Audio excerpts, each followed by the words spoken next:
Hello and welcome everyone to yet another SSCAIT report. I'll be your host, Chobo Swaggins, aka Jealous on Team Liquid, and today I learned that hot tea is not a great beverage to be drinking while trying to start a broadcast.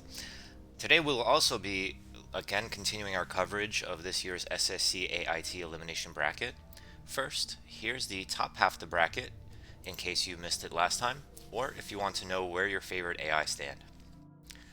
Now, let's take a look at where we left off yesterday. Yesterday we saw mcgravesey taking a 2-1, possibly a 2-0 victory over Ironbot. The second game was indeed stopped early, it seems, in a relatively neutral position, maybe advantage mcgravesey. In the second series we saw Xiao Yi COG taking 2-0 over mcgravesey, and Microwave falling 2-0 to Hal Pan, and Willy T pulling out a unexpected fast expand strategy against tier Protos's 4 cannon start, therefore unfortunately eliminating the tier Protoss, Microwave, mcgravesey, and Ironbot, two of which were actually upsets if you want to see the steeds here. So it kind of indicative of the fact that they performed better against some of the rest of the field, but maybe it was just a poor matchup for them. Now, without further ado, let's jump right into our first series of the day. It'll be Beta Star, who fell 3-0 to Banana Brain against mcgravesey in a PvZ. In the top left of, I always forget this, it's Empire of the Sun, right? Empire of the Sun. Beta Star spawning at the top left of Empire of the Sun as the brown Protoss, and we have mcgravesey spawning as the yellow Zerg in the top right of the same map, obviously. Overlord scouting in this direction. Generally, you would want to scout in this direction because that's where the natural is closer, but because most AI don't go for fast expand strategies, and as I say that, we see a forward pylon here, Overlord scouting this direction would have definitely found that early. But yeah, forward pylon, interesting choice here. I wonder if it's going to be a forge fast expand or maybe a gateway expand. It looks like a forge fast expand, so something that we rarely see in the AI world as far as I'm aware. Definitely Protoss generally favor army heavy builds, you know, stuff like 2-gate. In the meantime, the Zerg looks like it went for something similar to a 12 pool, most likely, judging by the mineral count and everything of that nature. Sending a drone to the natural now to go for an 11 hatch, 12 pool, 11 hatch, very safe and standard build here, and safe and standard builds here as well from Beta Star. Maybe a little bit, no, actually I agree with the 2 cannon choice given the fact that it was a pool first build. 2 cannons is very safe. Unfortunately seems to have blocked where maybe the gateway would go better, and follows it up with a Nexus. So probably one of the most standard openers we've seen so far, save for the fact that there's a drone chasing this probe as well. Definitely some lost opportunity there. Now the Zerg is going to be aware of the fact that cannons are at the front of the base, and by most standard I mean like more similar to human play than normal. And the gateway does get placed perhaps a little bit too far forward. I would have maybe preferred it a little bit higher to give a little bit extra surface area to this cannon to make it less exposed to the Hydralisks that might come in from the side. But overall, yeah, very standard game. Maybe a 2-hatch layer, not quite standard, not something we typically see in PvZ.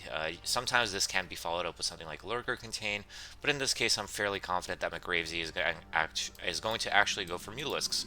And perhaps in anticipation of this, we have our Cybernetics core coming up. We should anticipate maybe a second gas as well, in order to help with that Stargate production, if that's indeed where we're going. But instead it seems to be 2 gateways actually.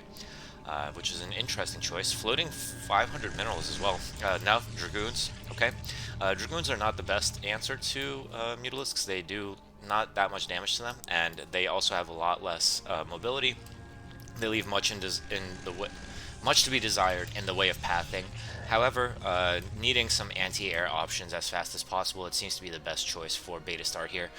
The Spire is coming up now. We should expect to see 6 Mutalisks come out here. We see that the minerals and gas are in line with this. We have 2 colonies placed here, intelligently not yet morphed into sunken colonies. The Zerglings are being used as spotters here to see when the army moves out, and that's at the point at which the Zerg will invest into making them into sunkens. Also a 3rd base here, taking the natural down here. Quite a standard start here, and the Mutas actually, they invest some time into taking out the probe first, thus delaying their approach to the enemy, and this weird pathing also perhaps not the most optimal, but there is no anti-air defense here in the natural. So I would have actually maybe anticipated that the mutas would be used for that purpose. Sunken colonies are being added here, and so far the mutas have not been able to contribute much at all to this game. Quite surprising to me, actually. But sunken colonies in numbers will do well against dragoons, especially in even numbers. So I think that this would be a great opportunity for the mutas to now maybe abandon this defensive position and start to go aggressively. But it seems like they can't really decide. I'm trying to keep pace with them, so I'm sorry if this is giving any of y'all headaches. But yeah, the mutas don't seem to be ready to make a decision here, and that's going to be proving costly. I mean, there was no anti-air here in the natural. Now there's plenty of anti-air in the main and the natural, and a third base is coming up for Protoss. Generally speaking, if Protoss is on even bases with Zerg, you can expect the Protoss to be ahead. And mutas, they don't really scale that well long-term against Protoss, in my opinion. Maybe with the lack of Corsairs, they scale a little bit better. But you would expect to see maybe Archons come out of Protoss in order to handle them, and although splash damage, to be fair, is pretty weak against AI, especially AI Mutalisks, who can have the freedom to split up. So perhaps not everything is so bad for mcgravesey. Looks like this is going to be a Queen's Nest, and that is going to lead into Hive, at which point I'm thinking maybe Cracklings. Cracklings is when you get the Adrenal Gland upgrade, I believe. That is the name of the attack speed upgrade for Zerglings. And maybe Guardians as well could be powerful here, considering the fact that the Protoss does not seem intent on making any air units whatsoever. Countering Guardians with purely Dragoons and no Storm and no Corsair would be incredibly difficult. Still chipping away at these sunken colonies, but more are being added. Significant worker advantage, though, for Beta Star as a result of this, because of the fact that so many drones had to be invested into sunken colonies. So much has been invested into Zerglings that are dying, and Mutalisks that are not really being that effective here. Some Zerglings streaming from across the map now, hoping to get us around, but not in significant enough number. I don't think they even have the speed upgrade. No, we only have Burrow available for the Zerg so far. And yeah, Beta Star's economy is looking to be quite intimidating here. However, we do have that Hive finally up. I'm interested to see what the upgrades and research that we're going to be getting here are. We are getting that Adrenal Boost. Maybe Adrenal Boost is for running, I don't remember. Anyway, we are getting that Zergling upgrade, but however, no greater Spire yet, so no Guardians in our near future, and it's still continuous Dragoon production from the AI here. So, I mean, it's been kind of a stalematey situation as the Dragoons march forward. They meet up with the sunken colonies, but as mentioned earlier, this does impact the drone production, and now we're even having some pathing issues here due to the fact that there's all these sunken colonies here. Sunken colonies are being whittled down one by one, and they're not being replaced on the front. They're being pushed further and further back. Additional macro hatcheries are being made, and Zerglings are somewhat pushing the Dragoons back and forcing them to take a couple extra hits from the Sunkens. But now the break is coming up. We have significant production from Beta Star, very nicely placed gateways here, and it looks like the Mutas and Zerglings just barely holding this together, especially with the Sunkens continuing to go down here. 6 sunken corpses in our recent past here, and more are trying to be placed in the back, but the Dragoon count now has significantly dropped, and now there's more production from these back bases. It should be noted that mcgrave did take a 4th base, but I'm still surprised by the absence of a greater Spire. I would have to think that Guardians in this position would be incredibly useful, especially considering the bank from mcgravesey, or at least Defiler, you know? Defiler would have been incredibly effective against the Dragoons, but in this case the Dragoons have finally overpowered the Zergling and Mutalisk army and are now going to wreak havoc on mcgravesey's base. So there's the Defiler finally, definitely way too late. I mean, if you consider the fact that the Hive tech came in so long ago, you would have to wonder why the Defiler hasn't been out in time, burrowing the drones to try to stay safe and not being able to determine whether they should fight or not, and slowly but surely this main base is going to fall, and after that I don't think there's going to be much that mcgravesey can do. Not even able to push this Nexus because the Defiler just ate all the Zerglings there. So yeah, this has been kind of a trend in the AI world for the past couple of years, or at least as long as I've been following it. The fact that Dragoons are just really strong. I think it might be the fact that they're a very basic unit in the sense that, you know, they're a ranged tanky unit. They can dance back and forth, as you can see here, thus taking optimal engagements against non-range units, being able to trade fairly decently against static defenses if they are in significant enough number, as they are here.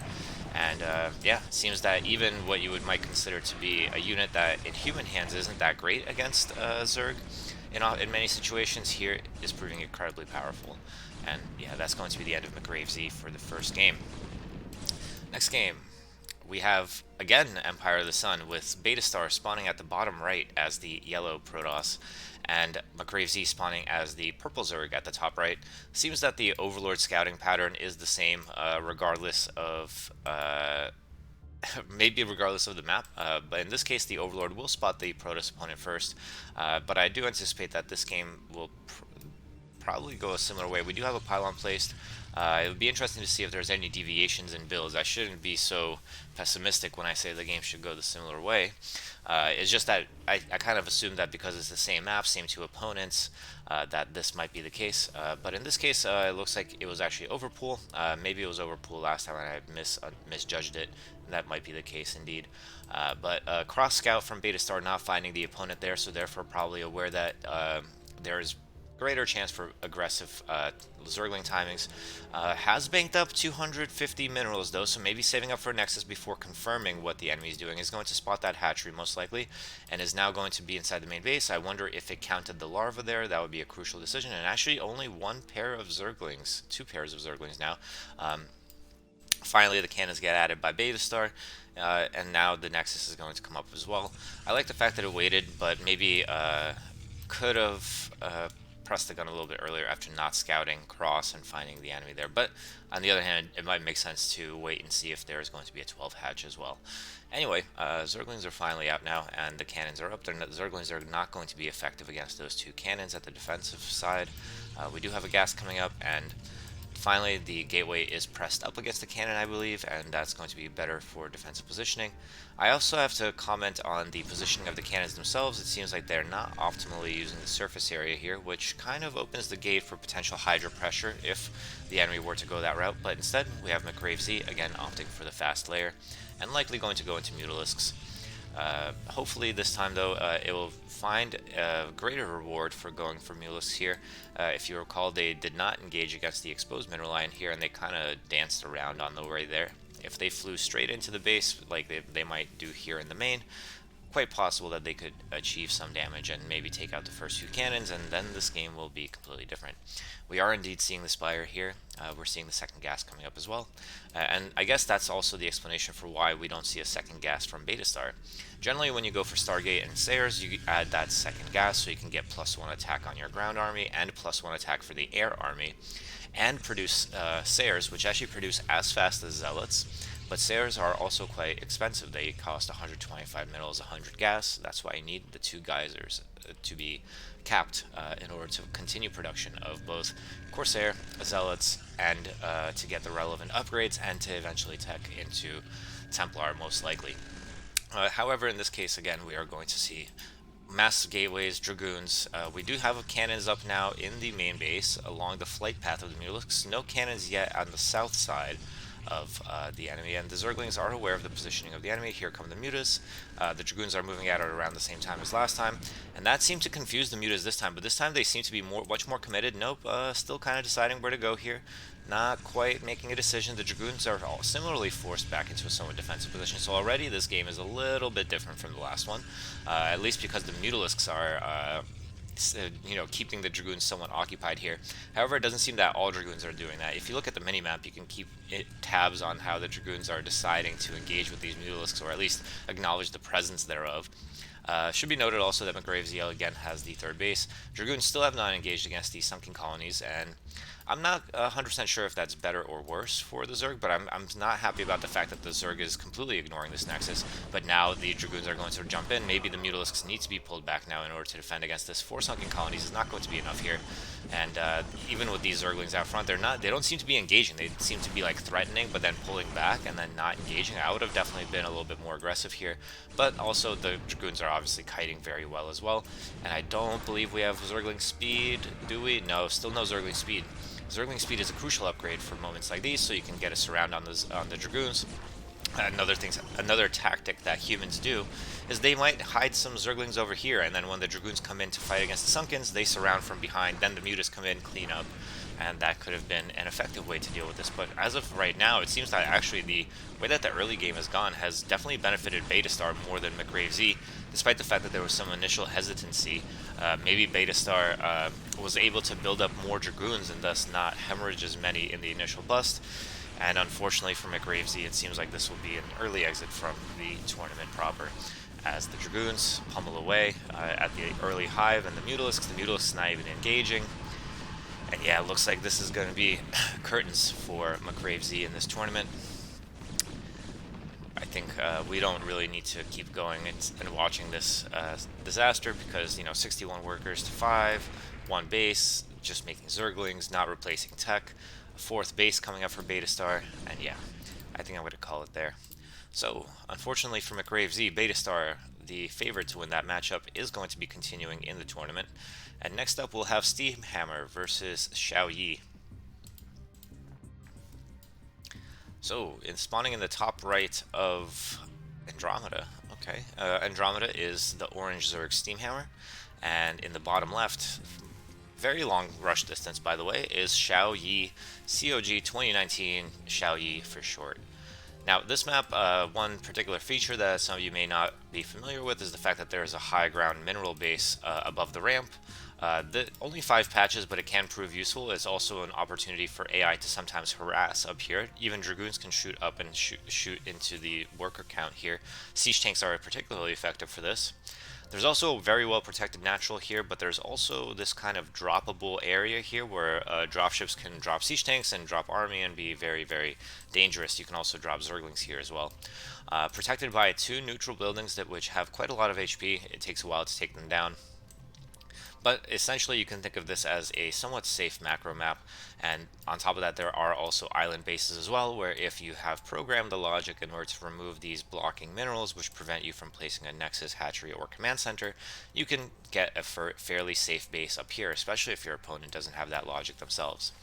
Now, Xiao Yi, from what I've seen, it generally follows the same pattern in all 3 matchups, which is a luxury that Terran players do have to some extent, although it is a bit unconventional to be going for a gas and a factory, especially on this map, where there is such easy control of a high ground base position.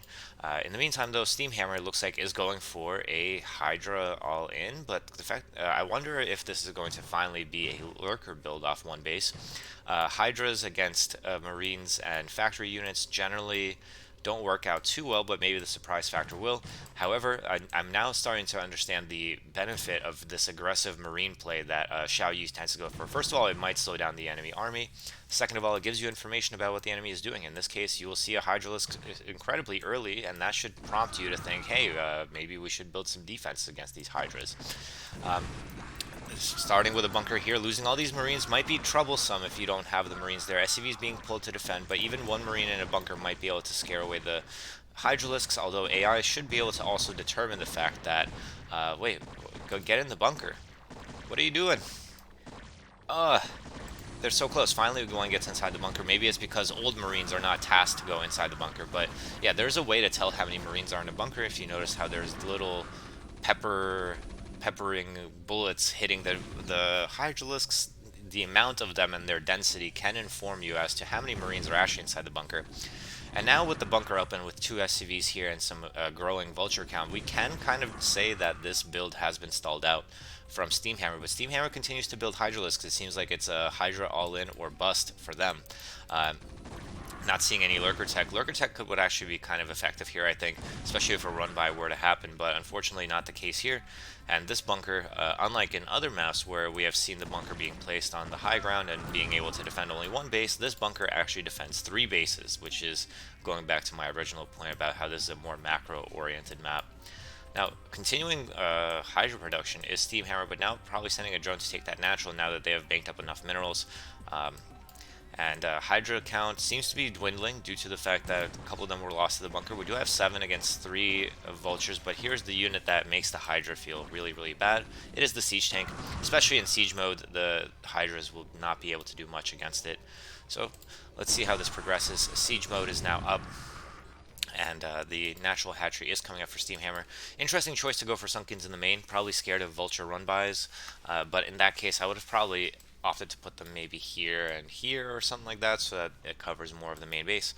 We're seeing a third hatchery on the way as well as layer tech, so maybe lurkers are in our near future.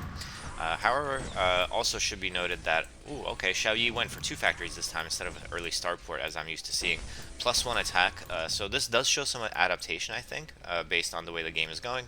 Would have definitely liked to see a starport here, and as well as the fact that when the academy finishes, you generally want to add the, yep, there we go.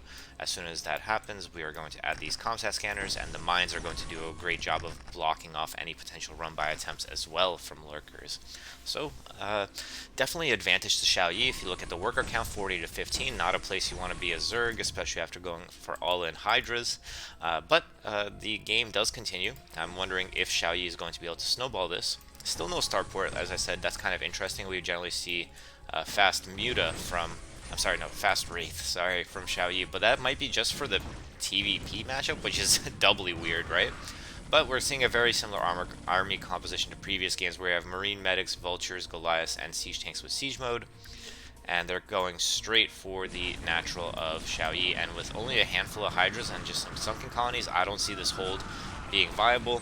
Marines rush in bravely despite the fact that the Siege Tanks will be more than capable of taking out the sunken colonies. The Marines don't care, the Medic is there to support them, showing the kind of brazenness that you would expect from AI and maybe not so much from human players. Human players would be too concerned about losing potentially those Siege Tanks. And yeah, it looks like Steamhammer is going to take the L here as the push continues into the main base from Xiao Yi. And despite the fact that now there is a Spire and the fact that we do have the potential of getting Lurker upgrades, it doesn't seem to be that there's going to be a possibility of that for Steamhammer. And it should be noted that Lurker is actually finished, but with Scan already done, one has to wonder if maybe the Hydra Rush build order was not the best play, especially not only on this map, but against this opponent as well, most likely. Yeah, this game is donezo. Moving into the next game, we are on Heartbreak Ridge, and we have Xiao Yi, COG 2019, spawning as the Orange Terran at the right half of the map, and then on the left side we got Steamhammer, the Purple Zerg. So it'll be interesting to see if there's any adaptation here, if we're still going to go for a Hydra all-in. I do think that this map may be actually better for this, just because of the fact that it's low ground to low ground, so there's no ramp. There is the possibility of some shenanigans on the high ground here, but a bunker here would be able to defend, but notably it would only be able to defend one base instead of two now. So it'll be interesting to see how the players approach this game instead. This game, period. So, overpool for Steamhammer, no gas yet. I believe there was already a gas up in the previous game, so perhaps we are deviating away from that Hydra-centric play, maybe recognizing that it didn't work out last time. And as I say that, the gas is being thrown down. It is kind of a weird timing, right? Because normally you would want the gas to already be up so you can get the enough gas for speed. In this case, it's actually going to have to wait to even place the Hydra Den, despite the fact that it has the minerals to do so. Maybe not the most optimal timing for the gas to be taken there. And we do indeed see that Hydra Den. The SCV is aware of it due to scouting, and now we have a Marine, an Errant Overlord here. The Marine chooses to ignore it, is going to rush forward and try to attack. And yeah, the Hydra Den is spotted, and we're going to have to start seeing Hydra production soon, I imagine. First Hydra, second Hydra on the way now. Factory on the way for Xiao Yi. And I expect to see a bunker again. It depends on maybe how the engagements go in the middle of the map. This again is like a relatively long rush distance, all things considered. Definitely comparable to the last game due to the fact that they have to navigate around this terrain, and there's all this stuff in the middle as well. There's notably two paths, north and south, so one Marine goes this way, one Marine goes this way. It might be an interesting interaction here depending on how it goes. Yeah, the splitting of the Marines actually looks like it delayed the bunker if there was going to be one, so this might actually work out on this map. This might be something that a proof of concept here for this build, because when there's no bunker, these Hydras, and when the Marines are split up, these Hydras are actually going to steamroll here. Steamhammer looks like it's actually poised to perhaps unexpectedly take this game now. Hydras with against no bunker against Vultures and Marines are going to do quite well. You can see that here as the Marines are going down, the SCVs are going to start going down, and as the Hydralist count climbs, I don't think there's much that Xiao Yi can do, so maybe I take it back. Maybe there is a use case for this build that I just didn't expect, and That's the interesting thing about AI, I guess. Like statistically speaking, maybe this build wins, well, probably does win a lot of games in this matchup, simply due to the fact that Steamhammer is here in the top 16 of AI World. So, I mean, who knows? I mean, logically speaking, there's things that work at low level StarCraft that won't work at high level StarCraft, and maybe that's kind of what we're seeing here, in the sense that this build was chosen because of the fact that it wins a lot of games, helps Steamhammer get into these later stages of tournaments, but perhaps not quite tuned to always win or consistently win against higher level AI. But in this case, it definitely takes the W against Xiao Yi, and we're heading into a game 3. Game 3 is going to be on the classic Fighting Spirit, with Xiao Yi as the blue Terran spawning at the top right, and we have Steamhammer as the white Zerg spawning at the top left. Um, Again, I'm going to be curious to see if it's going to be the same build here.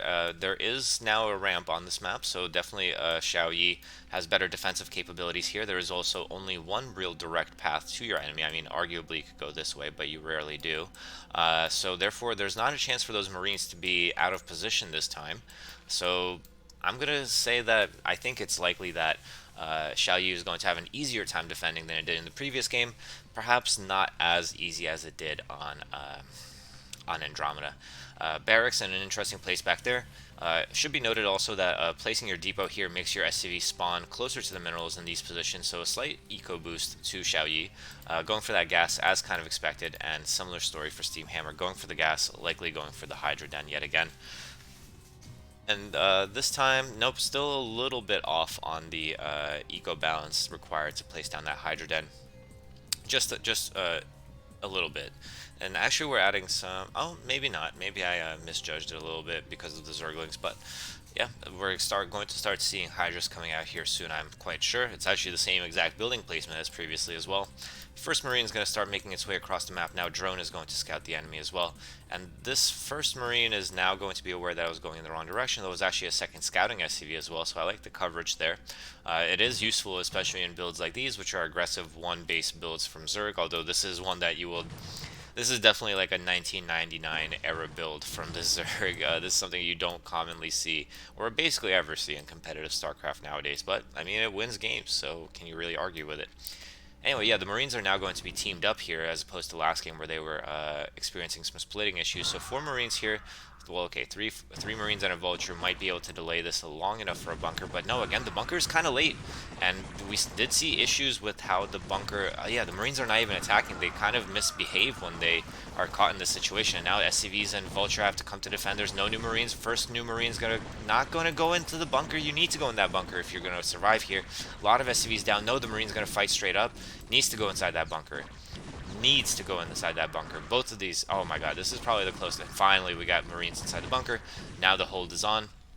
But should be noted, significant losses for Xiao Yi throughout all of this, simply due to poor logic, it seems, in terms of when to place that bunker and how to put Marines inside it, maybe. Finally, we got another one lodged in there. That seems like it can't decide which way it wants to go here. But yeah, definitely more successful than the first attempt, but less successful than the second attempt. So I can see how there's like a little spectrum of viability here for this build. Possibly map dependent, possibly just dependent also on the reactions of Xiao Yi and how well it times things like the bunker and such. 4 SCVs here. I was about to say 4 SCVs feels a little aggressive here. Like you don't need that many SCVs here to repair. Definitely want to start that command center sooner than later, probably in this position. Siege tank is now also going to be used defensively here. We do have a sunken colony, probably again for defense against vultures, but again I have to question the placement.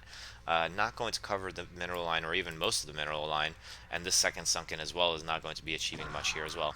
We do have a hatchery though in the natural base now, so Steamhammer going up to 2 bases as well. But same as with ZVP, in ZVT, if the Terran's on equal basis to you, that's generally not a great sign, depending on other factors, of course. But yeah, Siege Tank with Siege Mode is going to help defend against these Hydras. The Hydras are now basically neutralized, and we're seeing a third hatch now for Steamhammer. Before lair, but ooh, I'm not sure I agree with this move out, though. That's a little bit risky, it feels. Losing that first Siege Tank can be troublesome in every matchup. So hopefully, well, now we have 2, so maybe more aggressive plays are an option. But with so few supporting forces, 5 Hydralisks against 2 Siege Tanks that are unsieged and moving forward, I would definitely take that trade, probably take out 1.5 tanks as a result. This is going to be a little bit of an awkward position. This add-on completely blocks off this pathing, I'm pretty sure, so therefore the units would have to loop around this way. It could be very annoying. I'm going to wait and see if my suspicions are confirmed here. Despite the fact that I see a little bit of action happening here, I'm going to wait. I have to wait. I have to know. Yeah, so that's not great, but it seems like the Goliath traversed that path without issue this time. But I'm not so sure about the long-term viability of this placement. Also not sure we need SCVs here defending, and yeah, I think that Xiao Yi is not 100% sure about that either. Seems to want to run them back periodically. Now with 4 siege tanks on the front, feels confident enough to do so. Steamhammer going for the third base.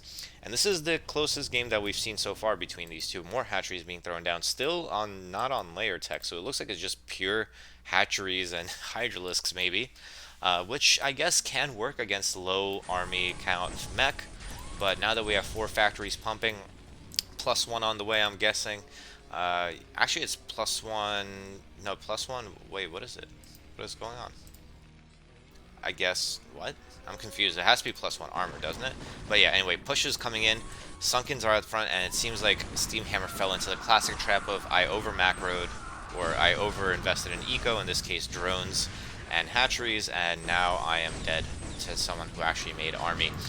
7 hatcheries is all good and nice, but if you don't have any army to defend them, you are going to die. And now this is a fairly scary Terran force, especially against an absence of static defense. Ooh, what the hell was that? Looks like it was deciding whether or not to cancel, and ended up canceling to save the money. Might do so here as well. Nope, that goes down, and Steamhammer with 18 supply to 100 seems not long for this world, and I think that Xiao Yi is going to continue into the in this tournament here with a 2-1 victory over Steamhammer. Just a little bit off on the timing with the hatcheries, I think. Adding hatchery number 4 and 5 and 6 may have been a little bit ambitious, given the 2 base timing. But to be fair, there is also a lack of information being provided from Xiao Yi.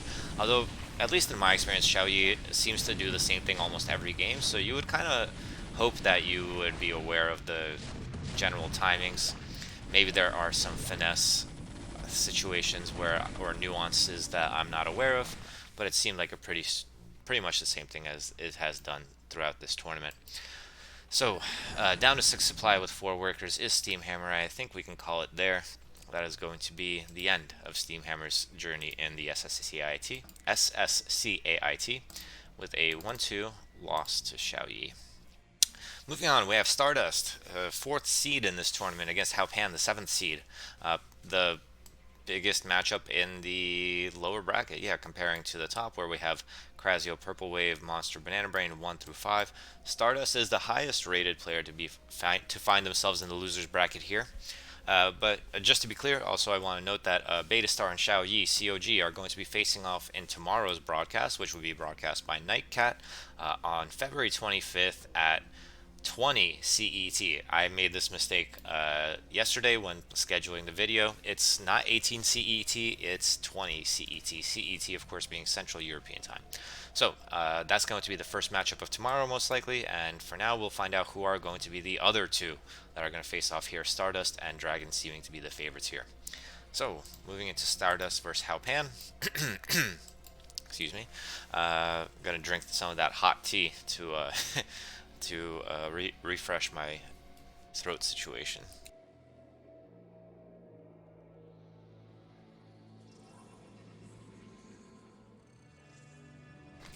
So, spawning at the top right of Andromeda, sorry.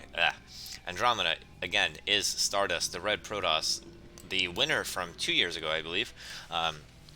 One of the most dominant AI to come into the scene in the past few years, created by the same bot author as Locutus, if I'm not mistaken.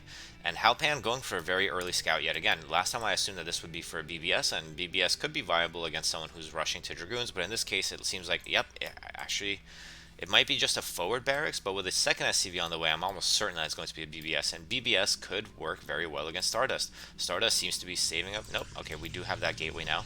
BBS could be incredibly effective against gateway openers, especially if there's no Zealot follow-up. Looking at the mineral count, though, it seems that we're not placing a gas yet, so it could be 2 gateways. Maybe waiting to confirm what the enemy is doing first, maybe saving up for a Nexus at the same time. The fact that there's, okay, Pylon, interesting. Gateway Pylon is not very efficient. Gateway Pylon gas is definitely not efficient. But we are producing that first Zealot, and we still don't have Marine production. Marine production was actually delayed here for some reason. Maybe the depot timing was off. But it is going to be BVS going across the map, and it seems like, do we know where the opponent is at this point? It seems like no, because one Marine is going this way, one Marine going that way. Definitely suboptimal, and the first Marine is probably going to make Stardust aware of the fact that it is a BVS, and we have a Forge with 2 cannons, and I mean, Stardust probably is aware from the scouting information as well, so credit where credit is due. Scouting is going to solve this BVS. The 2 Zealots are now going to be enough, despite the Marine kiting, in order to be able to scare off these Marines, I think. And now Hal Pan is in a bit of a hole economically compared to Stardust. And I mean, cannon investment is not something you ever want to do, but the plus side of this is that the economy is almost entirely safe from Marine and medics. But you see the Zealot not being able to decide which way to go. Perfect kiting from the Marines, very nicely done and very nicely coded, but this is where the push kind of stalls out. Constrained for space, though, is Stardust. Stardust is very fortunate to be spawning on Andromeda here, given the fact that it has all of this real estate back here within the protection of the cannons. But it's going to be a question of how is Hal Pan going to transition out of this. I like the fact that there's a gas addition. I would have also maybe liked to see a command center as well, given the mineral supply here. Definitely would have liked to see them take out this pylon. That would have been a pain for Stardust to deal with. First Dragoon does go down due to some sloppy micro here, not using the coverage of cannons. You definitely want to accumulate army in a spot like this, but the Marine count is being thinned out by the Dragoons. So far, this is one of the definitely more exciting all-in interactions that we've had so far. Probes are actually being idled because they don't have a job to do, I think. I mean, we know that it's not bugged because they do something eventually. 28 workers now, probably hoping to transfer when they have an opportunity. Another Dragoon goes down. I'm really impressed with how Hal Pan is playing this. Stardust maybe caught with his pants down a little bit, not expecting this, but yeah, finally the probe realizes that it has all this free real estate, needs to add some more pylons. Has been supply blocked for a while. In the meantime, here's that command center I was looking for. Factory in a bit of an awkward place. Generally, you want to place your factories along this wall, maybe up here for easier movement out of the base. And yeah, maybe this is just not Stardust's best map, but the Marine count is finally dwindling to a point where, oh wow, what a bold what a bold Nexus placement here. That is quite the option. But losing some probes, but is already floating a couple extra ones. Not that probes are generally considered to ever be extra, but in this case, you can say that because of the perfect mining efficiency of AI. And now finally, Stardust has taken out that push, and the barracks are going to fly home. Do we have defenses back home? Do we have Marines in this bunker, actually, is a more important question, perhaps. So I did hear siege mode. Siege mode, that's a bit far away. And was there any confirmation that there's Marines in this bunker? Because if there isn't, this would be a really funny situation, huh? Maybe we'll have to find out later. We do see a shuttle. Shuttle is great. Shuttle is something that I believe Stardust was one of the first AI to implement and use in order to expand to islands, which is incredibly powerful on this map. Shuttle could be used to elevator into the Terran Basin. Ooh, yeah, the bunker is empty. Now Stardust should be aware, and only one siege tank. In siege mode, losing your first few tanks is very painful. Hal Pan being super aggressive with the siege tank, I can't believe it. I mean, Stardust can definitely take this one out, but the siege tank is continuing to wreak havoc here, I guess. Shuttle is out, has loaded some Zealots in there, is using them to save, probably going to try to bomb them. I spoke about this with Purple Wave in the Discord chat recently, and by the way, there is going to be a link for the Discord chat in the description below.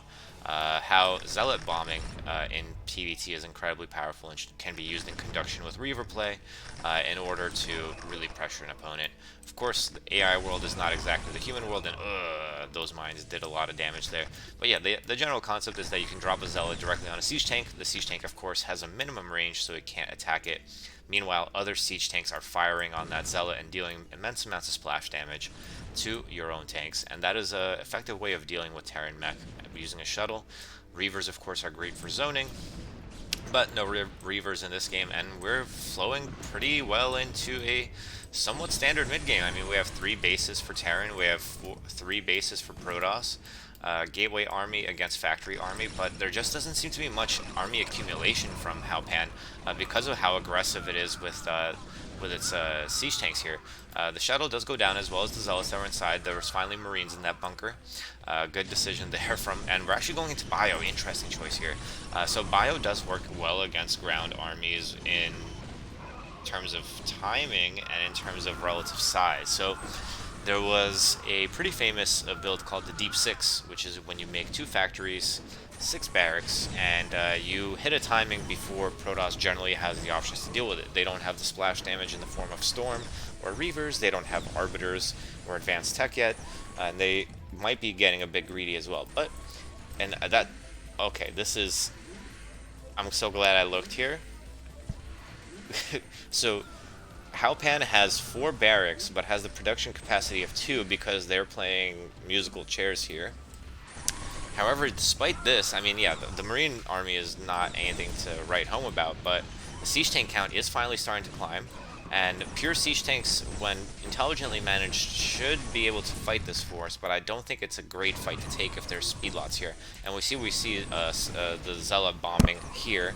Marines are going to help against the shuttle, though, and Marines need to definitely accumulate a number before this push can be actualized. It seems that this base was caught out by Stardust, as Stardust takes the bottom right main, and this is going to be a dynamic macro game, it seems so far.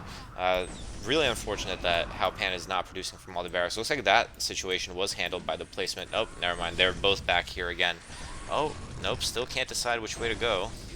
That's so unfortunate for Hal Pan. I definitely see potential in this build and the approach, but with only half of your production after investing into 4 production facilities is going to lead to outcomes like this, which is where Stardust just eventually runs in and outmuscles you. The Marine medic timing is more about muscle than anything, and yeah, not much long-term viability for the unit composition, and the siege tanks are getting overrun without the meat shield and defensive capacity of the M&M. M&M, of course, standing for Marines and Medics.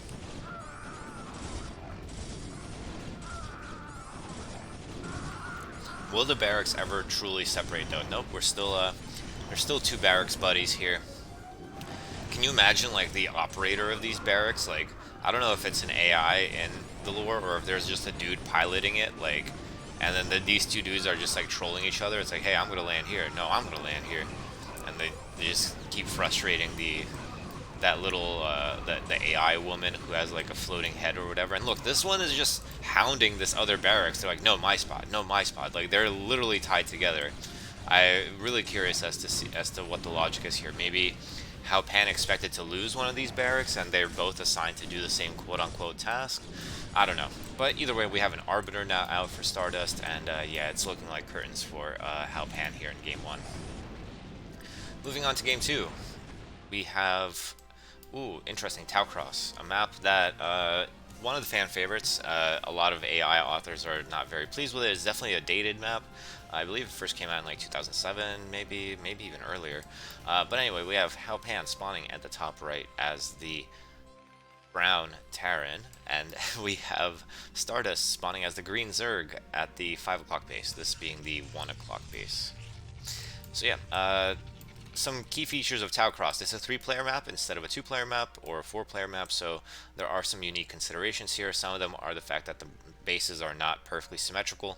If you compare the length of if you compare the length of this perimeter where you can get dropped from to this and this, there's an obvious discrepancy here.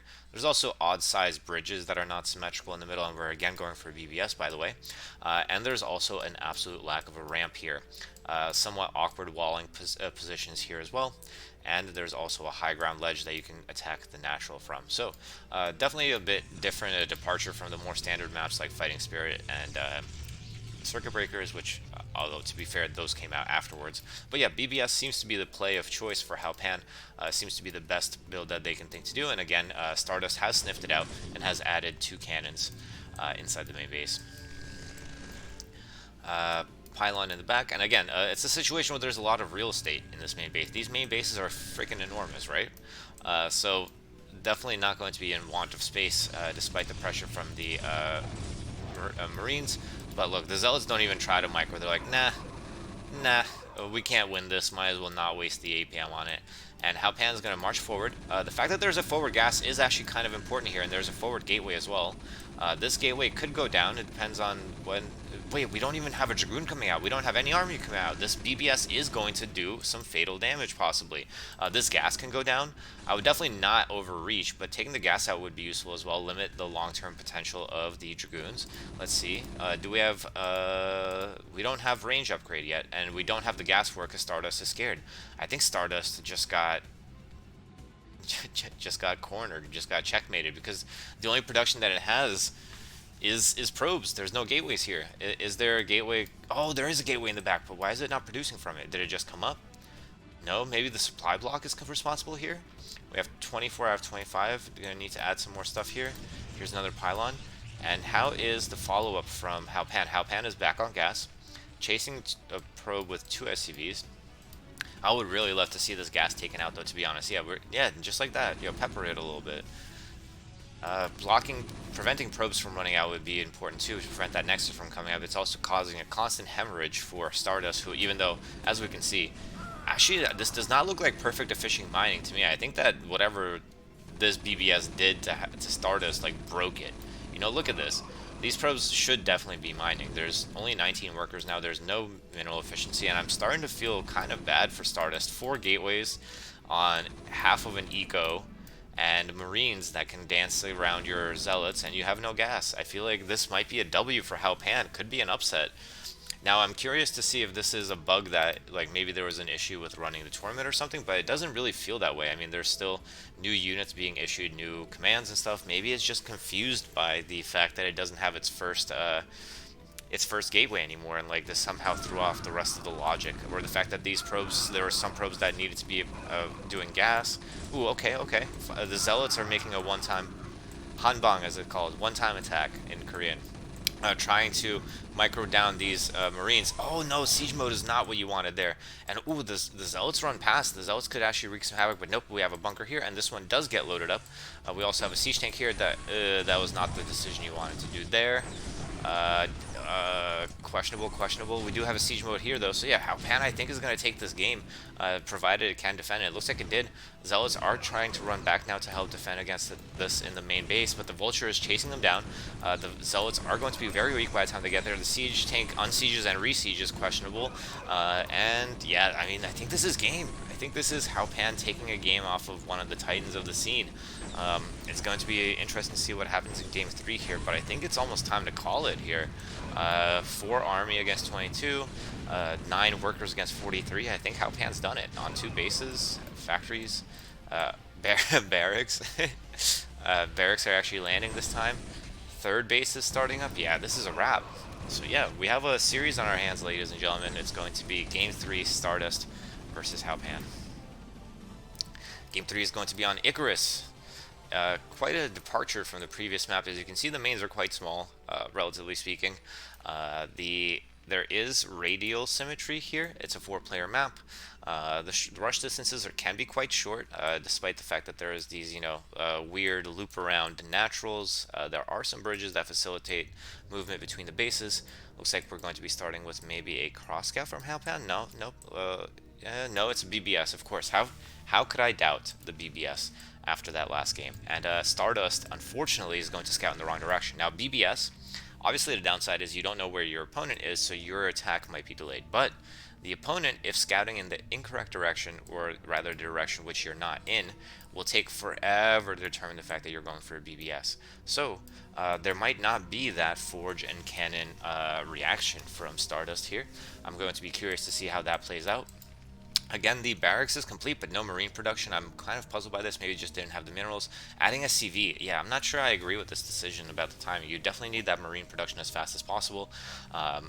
Definitely don't need to be building additional SCVs, but maybe that's the optimization that works for Hal Pan. Of course, each SCV is more effective in AI hands. But yeah, look at this. Because of the fact that it's a 4-player map, and because of the fact that the scouting was, I would say, suboptimal. Generally, you want to scout with the SCV that built the first barracks and the second barracks, as far as I know. He's going to go in the wrong direction.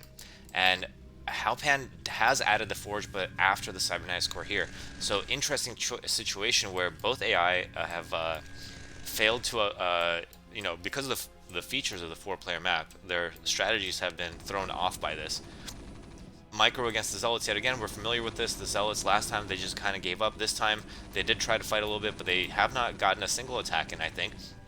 That's an incredibly good sign. And again, we have a forward gas. But this time the cannon placement, I think, is going to be enough to protect that gas, and that's going to be crucial for getting those Dragoons out. The cannons, of course, are going to prevent an immediate death for Hal Pan. Looks like Hal Pan, though, is much more intent on just taking out units as they come out. We're going to have our first Dragoon here. Yeah, look at that cannon. It thought about attacking for a second, but didn't end up doing it. We have a Dragoon here. It's the Dragoon's trying to pull back little by little to the cannon, but no, yeah, 2 Marines for 1 Dragoon is a great trade if you are Hal Pan here. Anything to prevent that ball of Dragoons from massing up. But now we have 2 gateway production.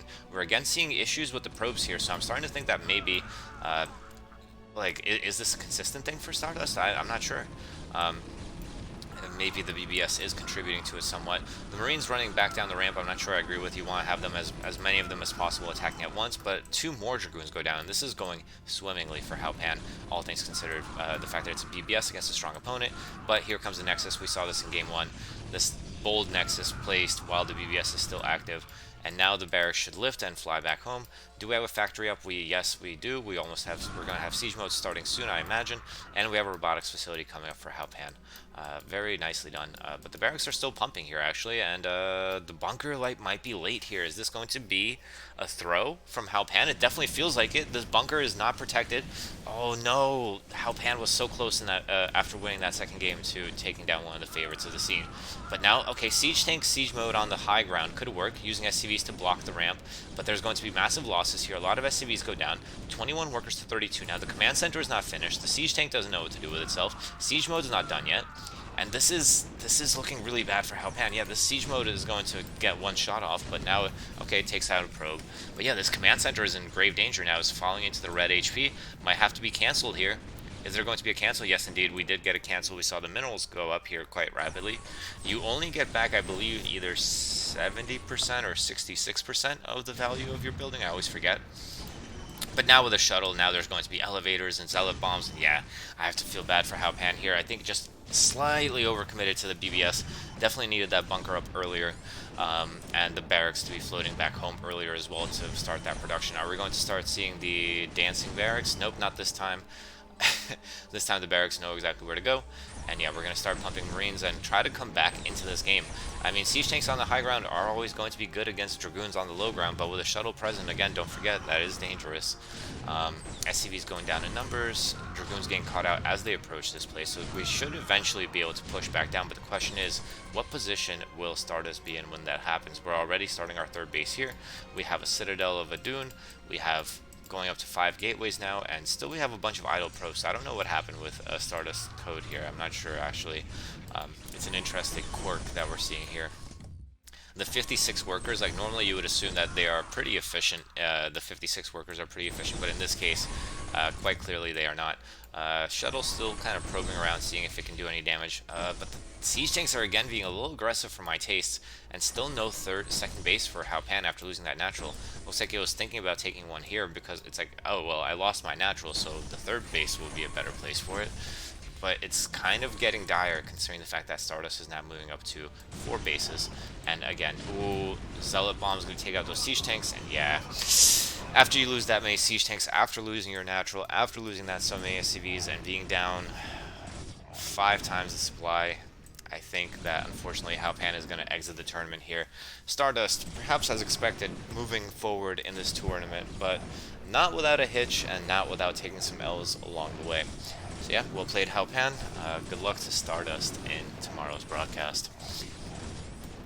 Let's mark it in here. Stardust 2, Hal Pan 1.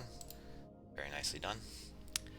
And yeah, now we're going into the last matchup here. It's going to be Dragon versus Willy T. Should be a TVT, and let's find out how it goes. What strategy will Willy go for here? I'm very curious to see. We have Dragon spawning as the yellow Terran at the top right of Andromeda, and we have Willy T spawning as the purple Terran on the top left of Andromeda. Now, TVT, generally speaking, is a pretty static matchup in the sense that, you know, oftentimes, at least at the mid-low levels. There's not much aggression until there is a factory for both players.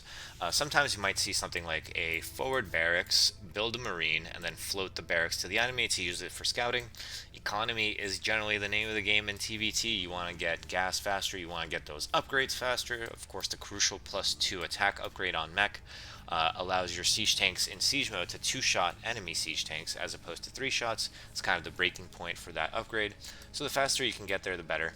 Often you'll see a lot of expansions, and especially on a map that is so easy to defend at like Andromeda, you will see siege tanks on the high ground being used to good use here. However, it should be noted that of course drop potential is always there with this little hidden secret area with the Bengalos there, and of course the size of the mains themselves, even though they're awkwardly shaped, the mains are actually freaking enormous, right? So definitely some possibilities here. Interesting choice from Dragon to be dancing here. I respect it though. I am pro dancing. I'm not very good at it, so I'm not a pro dancer, but I am pro dancing. And the SCV from Willy T is going to continue its scouting path without issue, not choosing to engage in this mating ritual from Dragon. We do have a barracks up, no marine production, going straight for a command center, perhaps knowing the build. We have a bunker for Willy T. I would say that that is definitely inefficient and not advisable in this matchup, especially given the fact that your opponent is not making any marines. As of course, as soon as I say that, sorry, I had to cough. As soon as I say that, we see Marines being pumped out to stop this menacing scouting SCV, the one that was being chased down by 3 others. And the Marines still haven't gotten in the bunker, but I'm starting to get the sensation. There's a feeling in the air that we're going to see a Willy T classic, one base, into siege tanks, into slow push, which I'm not so sure is advisable in TVT, because slow pushing into enemy siege tanks generally ends in disaster. Update on the SCV, we're still juking it out on this dance floor. You know, it's a little bit of a boring and repetitive dance, but you know, it's probably good cardio. Definitely definitely works out the muscles a bit, although actually I guess those are engines on the back, so maybe just joyriding is this SCV, not scouting, not collecting, not slaving. This is this SCV is what we should all aspire to be, I think. Anyway, TVT, factory, barracks. Interesting choice. I mean, I don't. Dragon, I know it has a penchant for going for M&M plays, especially in TVP, and they're very powerful. But in TVT, you just never see this. And this is kind of also, by the way, akin to the what I was talking about the Deep Six. We do have 6 barracks. We only have 1 factory, though. Generally, you wait until you have 2 factories with tank production in order to add 5 barracks.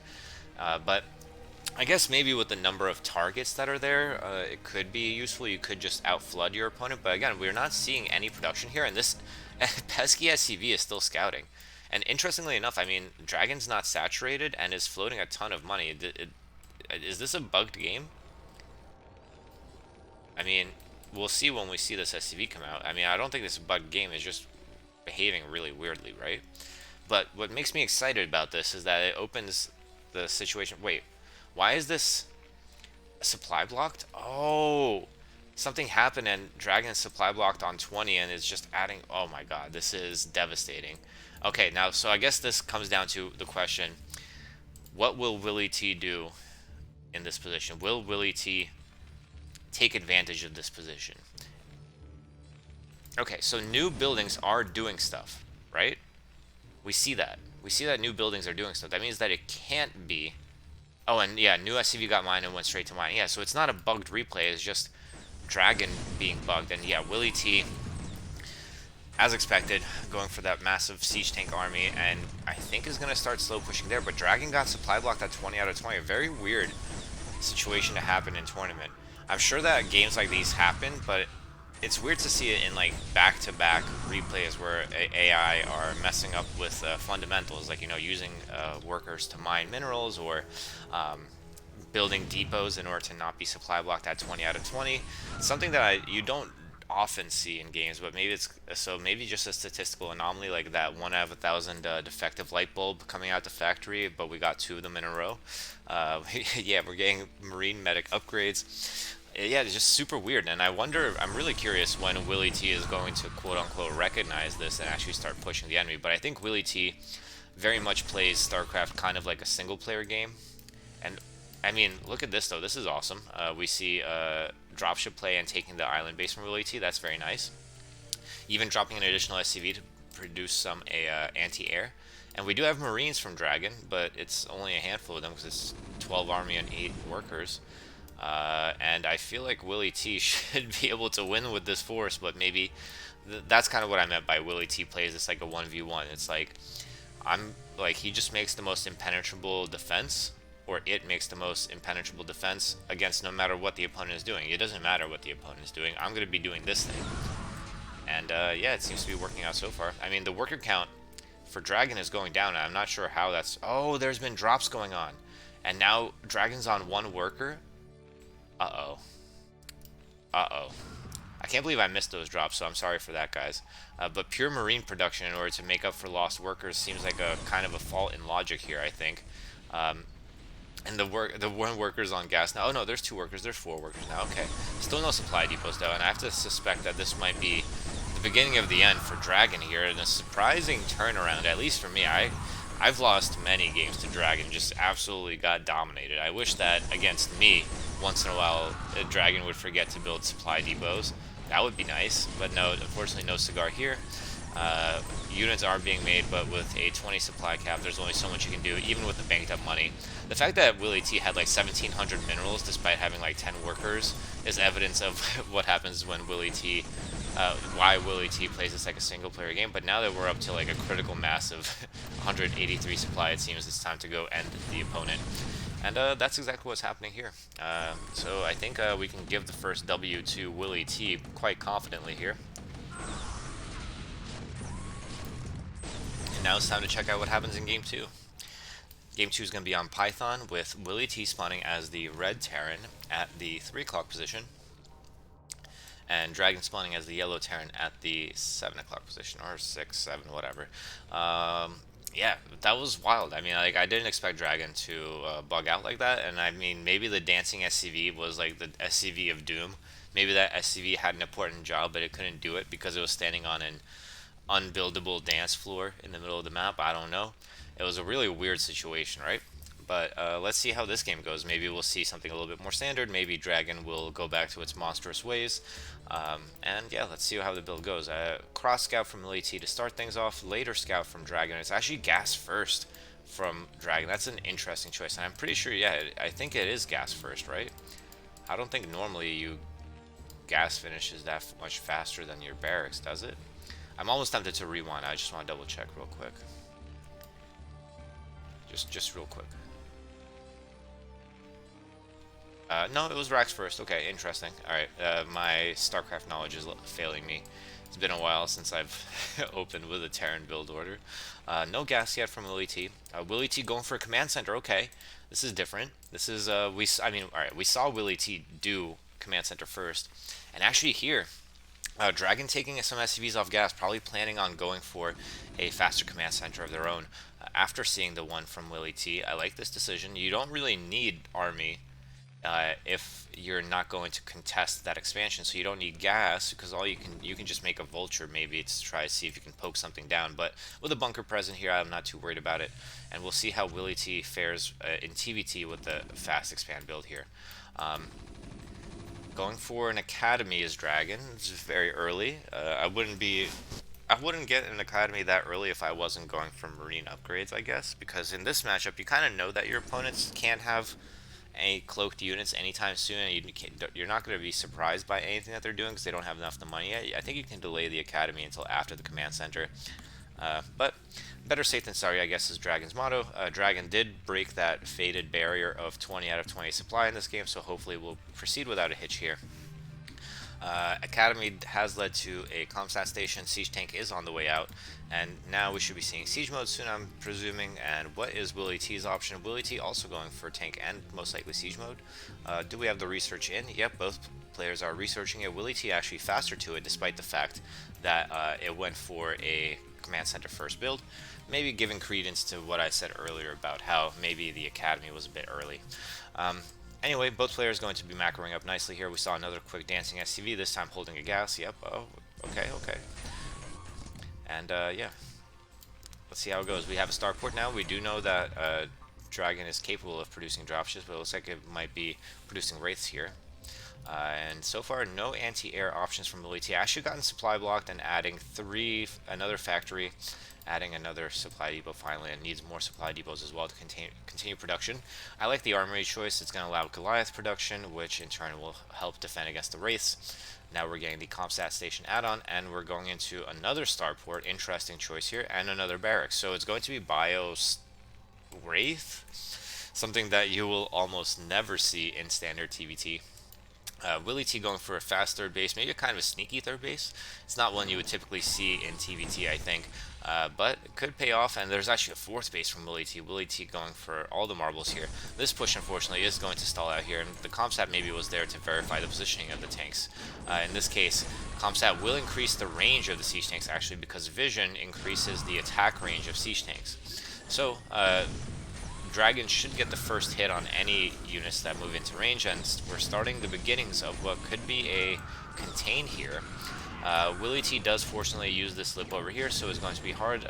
Dragon would have to contain kind of like in this pattern, which would take a lot of siege tanks, and Willy T does have the superior supply and army count right now, so a bust out is plausible. Looks like we're starting to see that now. Scan is going to take out one of the tanks here, which is kind of an explanation for what I was trying to say earlier, why it's so huge. But now, finally in a good position, is Willy T is going to take out one of the tanks here and some marine medics, but loses a tank of their own. Jostling for position here. I'm going to lower the volume a little bit because the sound of tanks sieging and unsieging is a little OD. But yeah, and like these bases now are going to be undisturbed. There are turrets here. There's going to be constant SCV production. Willy T somehow behind in workers despite being on 4 bases, but it's still ahead in army, and just 2 siege tanks here. I feel like a human player in this position would almost always just pack up and go push this in pretty brutally, I think. You can even pull a couple SCVs to attack the siege tanks and take the first few hits. I guess maybe the Wraiths are a complicating factor here, even though they don't do much of any damage against mech. But yeah, vision also being a factor, and the Wraiths are used to limit the vision by attacking the buildings like the barracks.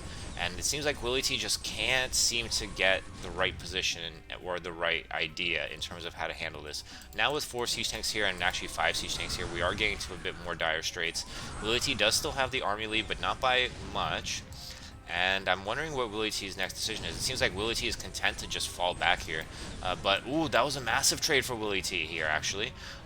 Willy T can definitely push out here, but as we said before, Willy T tends to kind of play single player, so I'm not so sure if that will ever happen. But I don't know, it's not looking amazing for Dragon. The long-term gas income for Willy T is going to be much higher. Dragon doesn't seem to be aware of the fact that Willy T has expanded to those 2 additional bases. The base that Dragon has taken is a mineral only here, although there is an SCV looking to go take the other main now. And we might be in here for a long haul now, actually, because this is what standard TVT is all about. Obviously, human players don't have the APM to play TVT quite like this. But it is very similar, these battlegrounds, these battle lines, and I thought I saw all the siege tanks unsiege, and I thought that Willy T was ready to make a move, but unfortunately we're not at 184 supply yet. Now we'll see the viability of the marine medic option in TVT, and the answer is not very viable, I think. A lot of that got melted. That should give Willy T maybe some courage to move forward. Wraiths are being annoying. They did take out that barracks. That is a problem. It means you can't add factories unless you have another barracks. Do we have another barracks? No, we only have that factory. I'm guessing this is going to be a barracks here. Yeah, indeed. No, wait, no. That's just a factory. Okay. Wait, what is that? Why is it not here? Oh, it is a barracks. Okay, good. So yeah, I mean, these trades, I think, overall have been better for Dragon, except for the marine medics. But it doesn't matter because Willy T never presses the trigger as soon as something happens, right? So I mean, when is Willy T going to ever be ready to push? The supplies are even now. Army supplies are basically even. It feels like Willy T needs to start thinking about something like that. But we do have a dropship. Okay, dropship could be huge. There's not much defense here. There's only a turret. Will the dropship... I'm going to not miss this one. Dropship. Goliath drop. Just one Goliath is not going to do much. The SCVs are going to fight that one off, actually glitching it. Well, actually, yeah, it would have been nice if they could have dropped off and as like a moving drop. Not sure how that works for AI. Not sure if that's viable. Moving drop is being when you have a dropship and you press U to unload and then you click on the dropship itself. That means that as it's flying, it's going to drop the units one by one, like boom, boom, boom, boom. Not sure if AI can do that. I'm sure that they can be manually told to drop off units one by one. But it's great as a reaction to when your dropship is being attacked. That way you're guaranteed to have maximum drop-off potential over the flight path that you're taking. Anyway, yeah, so we're kind of in a very similar situation, but I have to feel that like as soon as there's only one tank here, there's going to be some problems. And we even have forward barracks production here, and okay, just one tank, but look at this army that is being held back by just one tank, right? I feel like at any point in time, Willy T could just unsiege all of his army and just march across the map and just shred Dragon's composition of Marine Medic Siege Tank. It just doesn't make sense to me in this matchup, honestly. Maybe in conjunction with dropships it could be effective, but look at the arc that Willy T now has also. And actually, yeah, Willy T is now starting to say, okay, I've had enough of this. I'm moving up from the high ground. And boom, two tanks gone, and this is going to open the floodgates. I have a feeling that this might end the game right here. Willy T, please do not sit in your base. Let's go. Let's see how this push goes. Willy T running forward, going cross map directly to the new bases from Dragon. I like this decision. That's where all of the new economy is. That's where the fresh gases are. That is the crucial areas, and it's also less defended. It's also further from production facilities. This battle here is going to go into favor of the guy with the most siege tanks. That is the nature of TVT, and whoever is in siege position already, which is in this case Willy T. Willy T, I mean, is it fair to call it an upset? Because I think it is. I think this is an upset. I like how the addition of the Comstat station is causing splash damage to kill Goliath, but I don't think it matters. There's nothing that Willy T can do against the siege tanks except for cloak wraiths, which like basically just poke them. They're like little mosquitoes. They don't actually do all that much damage. What upgrades do we have here? We have 3 attack coming in for Willy T. We have 2 armor already, but definitely inferior upgrades for Dragon here. And you have to question the composition. I mean, look at Willy T. Willy T is looking monstrous. There's a base over here. There's a base over here. Willy T is on like 7 bases. And Dragon's about to be on like half a mineral line. This is a nutty performance from Willy T. At 84 army, this is what I was hoping to see from Willy T in the previous series against Protoss. This is so cool to see. I mean, the first game, unfortunate for Dragon, of course, to be caught with a bug like that. But this game kind of legitimizes, I think, the W that Willy T got in the first game, if there needed to be a legitimization at all. And notice also, yeah, no island expansion from Dragons. Willy T probably scanned that to double check. Brilliant play. And now, yeah, it's Dragon's toast. No economy. No economy. Marine medics aren't going to do crap to 3-3 mech. And we're even starting to see ghosts now from Willy T just to steez on him. I respect it. If you're gonna send a message, send a message and add a middle finger to it, right? Great stuff. I'm so happy for Willy T to see this result. Of course, it's going to be a difficult match next because Stardust did just dispatch Hal Pan, and it's going to be interesting to see tomorrow when Nightcat casts the next set of series in the broadcast, how Willy T will do against Stardust here. So I think we can safely call this one Willy T 2, Dragon 0, and I'm going to, might as well just mute this, it's over. Yeah, so that gives us our losers round 3 matchups right here. Beta Star versus Xiao Yi COG 2019, the winner of which will face Purple Wave, and then Stardust against Willy T, winner of which will face Banana Brain. Are any of these going to be, what are they called? Rematches? No. Seems like everything's going to be new. Very nice and diverse bracket we have going here. I'm liking this a lot. Yeah, so be sure to tune in tomorrow to see Nightcat broadcast. The losers round 3 and 4 are going to be the broadcasts for tomorrow. And I hope you enjoyed this this broadcast. I hope you're enjoying the SSCAIT. If you want to come and chat with us, give us suggestions, ask questions, feel free to come to the Discord, the link for which will be in the description below. And yeah, this has been Chobo Swaggins. Have a nice day. Hope you're doing well, and take care of yourself.